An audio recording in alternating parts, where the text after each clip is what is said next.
కాంగ్రెస్ పరిస్థితి ఏంటి మరి? కాంగ్రెస్ ఇక్కడ పవర్లో ఉంది, ఒక బీసీకి టికెట్ ఇచ్చింది, సో వాళ్ళు కూడా మేము గెలుస్తామన్న ఆలోచనలో వాళ్ళు ఉన్నారు, వాళ్ళకి అవకాశం లేదా? ఇప్పుడు పటాన్చెరు అసెంబ్లీ ఎన్నికల సందర్భంగా కాంగ్రెస్ పార్టీ కాటా శ్రీనివాస్ గౌడ్ అనే ఒక బీసీకి సీట్ ఇచ్చింది.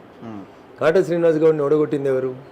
నీలం మధు ముదిరాజు గారు కాటా శ్రీనివాస్ గౌడ్ గారిని ఓడగొట్టారు.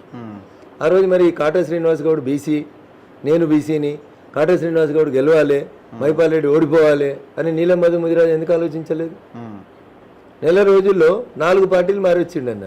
లీడర్లు అట్లా ఆలోచించారు కదా రాజకీయ నాయకులు, అట్లా ఆలోచించాలని కోరుకుంటారు. కానీ జనం ఆలోచిస్తారు. ఇప్పుడు జనంలో చైతన్యం వచ్చింది. ఓకే, ఈటల రాజేందర్ ముదిరాజు గారిని టీఆర్ఎస్లోకి వెళ్ళి అర్ధరాత్రి సస్పెండ్ చేసిన రోజు పెద్ద పెద్ద ఫుల్ పేజ్ అడ్వర్టైజ్మెంట్లు వేసుకొని నీలం మధు ముదిరాజు అనేట ఆయన హరీష్ రావు శంకర్ ఉన్నాడు. ఆ రోజు ఈయనకు ముదిరాజు అని గుర్తుకు రాలేదా? ఏ కారణం లేకుండా ఈటల రాజేందర్ ముదిరాజును ఉరిదీసి బయట వారేసారు కదా, రాత్రి మంత్రి పదవి వీకేసి అవతల వారేసారు కదా. మరి ఆ రోజు మా నీలం మధు ముదిరాజు గారికి, మా ముదిరాజు బిడ్డకు అన్యాయం జరుగుతుందనే మాట ఎందుకు అది రాలే?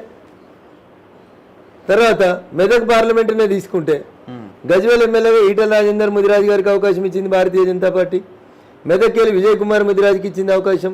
సంగారెడ్డికి వెళ్ళి రాజు ముదిరాజుకి అవకాశం ఇచ్చింది. నర్సాపూర్కి వెళ్ళి ఎర్రగొల్ల మురళీ యాదవ్కి అవకాశం ఇచ్చింది. పటాన్చెరుకి వెళ్ళి నందీశ్వర్ గౌడ్కి అవకాశం ఇచ్చింది. 7 అసెంబ్లీలలో 5 బీసీలకు ఇచ్చినాం. ఎందుకంటే గొప్పగా ఏమి ఇస్తామన్నా? ఇంకా బీసీపీ డేడికెళ్ళి వచ్చిండన్న. రేవంత్ రెడ్డి గారికి అంత ప్రేమ ఉంటే ముదిరాజుల మీద, నేను ఒక మాట అడుగుతున్నా మీ ద్వారా, మొత్తం 119 మంది ఎమ్మెల్యేలల్లో ముదిరాజు కాస్ట్కి వెళ్ళి గెలిచింది ఒకడే ఒక ఎమ్మెల్యే గెలిచిండు. పాలమూరు జిల్లాకి వెళ్ళి గెలిచిండు. నీ సొంత జిల్లా, నీ పక్క నియోజకవర్గం.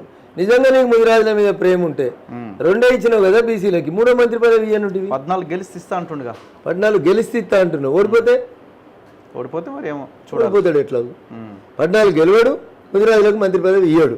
ఇంకా ఇది ముదిరాజు సోదరులు అర్థం చేసుకోవాలనే చెప్తా ఉన్నాను నేను.